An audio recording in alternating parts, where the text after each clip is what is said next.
महाबुद्धिर्महासिद्धिर्महायोगीश्वरेश्वरी महातंत्रा महामंत्रा महाजत्रा महासना महायागक्रमाराध्या महाभैरवपूजिता महेश्वर महाकल्पा महाताण्डवसाक्षिणी महाकामेश महिषी महात्रिपुरसुन्दरी चतुष्टष्टुपचाराध्या चतुष्टष्टिकलामयी महाचतुष्टष्टिकोटियोगिनी गणसेविता ప్రాపంచికల్లో అమ్మవారి కంటే గొప్ప మహాశక్తి మరొకటి భావించలేము, ఊహించలేము.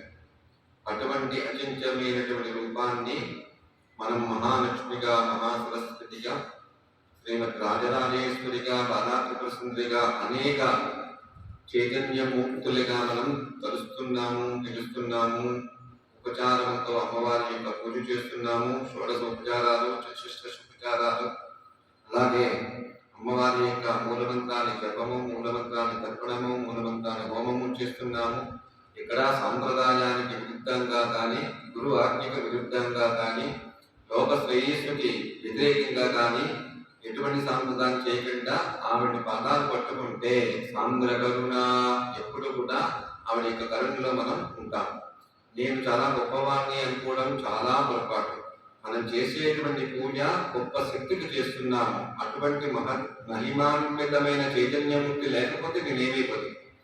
నేను నిన్న ఎవరో తెలియదు, ఇవాళ ఏమిటో తెలియదు, రేపు ఎక్కడుందానో తెలియదు. అటువంటి జీవుని నేనే గొప్పవాణ్ణి అని చాలా చాలా చాలా చాలా చాలా చాలా రుగ్మతలకి మనం కారణమవుతున్నాం. రుగ్మతలు అంటే కేవలం రోగాలు కాదు. రుగ్మతము అంటే వ్యతిరేకత, ఇన్స్టెబిలిటీ అంటే స్థిరం లేకపోవట, అలాగే మాటలో ఖచ్చితం లేకపోవట, వాడి యొక్క ప్రయాణంలో ఖచ్చితం లేకపోవట, భావంలో కానీ స్పష్టతలో కానీ ఖచ్చితమైన నిర్ణయం లేకపోవడాన్నే అమ్మవారు ఒప్పుకోరు. అంచేత సాంప్రదాయం ఎప్పుడు కూడా నిలబడేది. ఎందుకంటే ఇన్ని కోట్ల స్తరాలు పెట్టి ఈ సాంప్రదాయము, ఈ మంత్రాలు, అమ్మవారి యొక్క రూపానుగ్రహము మనకు వచ్చింది అంటే కేవలం గురువులు చేసినటువంటి సాధన. అటువంటి గురు సాంప్రదాయంలో మనం ఈ రోజున ఇంత అద్భుతమైన స్థితికి, భగవత్ నామ స్మరణ చేసేటువంటి స్థితికి ఎదిగామంటే కేవలం ఆధ్యాత్మిక సాధనలో మహనీయ యొక్క గొప్ప ఆశీస్సులు, అమ్మవారి యొక్క కరుణ ఈ రోజు పొందుతున్నాం. అలాగే అమ్మవారు బహురూప బుధార్చిత, ఆవిడ యొక్క అనుగ్రహాలు అనేక తరాల్లో అనేక విధాలుగా పొందిన మార్గాన్ని కలియుగంలో కల్పతరువు అంటే వ్రతములన్నీ కూడా కల్పించారు. ఎందుకంటే సౌభాగ్య సిద్ధి, ధనధాన్యాభివృద్ధి, ఆరోగ్య సిద్ధి, గృహసిద్ధి, వాహనము, చదువు, అనేకమైనటువంటి కోరికలు ఉన్నాయి. మనం రాసుకుంటూ పోతే అనేక పుస్తకాలు రాయొచ్చు, మనకేంటి అవసరమో అవన్నీ కూడా తీర్చేటువంటి మార్గాలు కల్పతరవ సంకల్ప కల్పతేర తేజ సంకల్పాలే కల్పతరు. అటువంటి కల్పాన్ని మహనీయులు ఎదిగించి చైత్రమాసం నుండి పాల్గొన మాసం వరకు కూడా ప్రతి మాసంలోని అనేకమైన వ్రతములు, అనేకమైన పుణ్యతిథులు, అనేకమైన పుణ్య వారములు కూడా మనకి ఎదిగించారు. మానవుడు అవన్నీ చేసి తరించాలి.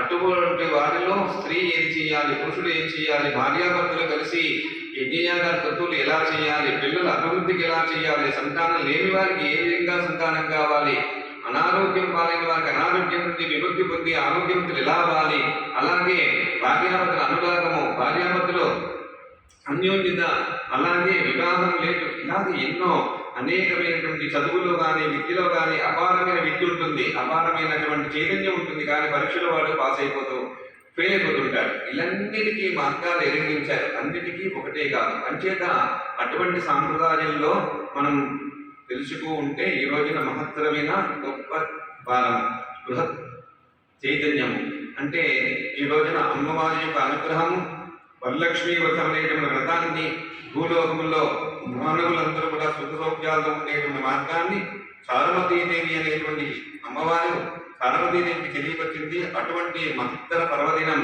వరలక్ష్మి వ్రతము. 4 వారాలు వరలక్ష్మి వ్రతం చేసుకోవచ్చు. కానీ శ్రావణ పౌర్ణమికి ముందుగా వచ్చేటువంటి శుక్రవారం నాడు అమ్మవారి యొక్క వ్రతం చేసుకోమని చెప్పి అమ్మవారి ఆదేశం.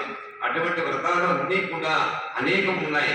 ఇటువంటి వ్రతాలన్నీ కూడా చేసి మానవుడు తరించాలి. ఎక్కడో అక్కడ పొరపాటు జరిగినా వ్రతం చేయటం వల్ల వ్రతం అనుగ్రహం పొందేటువంటి మార్గం వల్ల, పెద్దల ఆశీస్సు వల్ల మనం సుఖ సౌఖ్యాలు పొంది సుఖంగా ఉంటాం. అంచేత మనందరం చేసేటువంటి ప్రతి పవిత్రమైన భావంలో అమ్మవారి అనుగ్రహం ఉండి తీరుతుంది, గురు దయ ఉంటుంది, మనం చేసుకున్నటువంటి పుణ్యం ఉంటుంది, మన తల్లిదండ్రుల ఆశీస్సులు ఉంటాయి, మన అనేక తరాల నుండి వస్తున్నాము, పితృదేవతల దయ ఉంటుంది. ఇవన్నీ మనకి సమృద్ధిగా కావాలి అంటే గురువులు చెప్పిన ప్రకారంగా, సాంప్రదాయం ప్రకారంగా మనం ఏ విధంగా చేసేటువంటి సేవ అమ్మవారికి అందుతోందో తెలుసుకుని చేసి తరించి మనందరము మన సుఖాన్నే కాకుండా భావి తరాలకు కూడా ఈ సుఖ సౌఖ్యాలు అందాలని మరొక్కసారి మహత్తరమైన కార్యం చేసేదాన్నే మహనీయ దయామూర్తి అని పిలుస్తున్నాం. అటువంటి దయామూర్తి ద్వారా మనం పునీతులమయ్యి ఆనందంగా హాయిగా ఉండాలి. సర్వం శ్రీ పరదేవతార్పణమస్తు.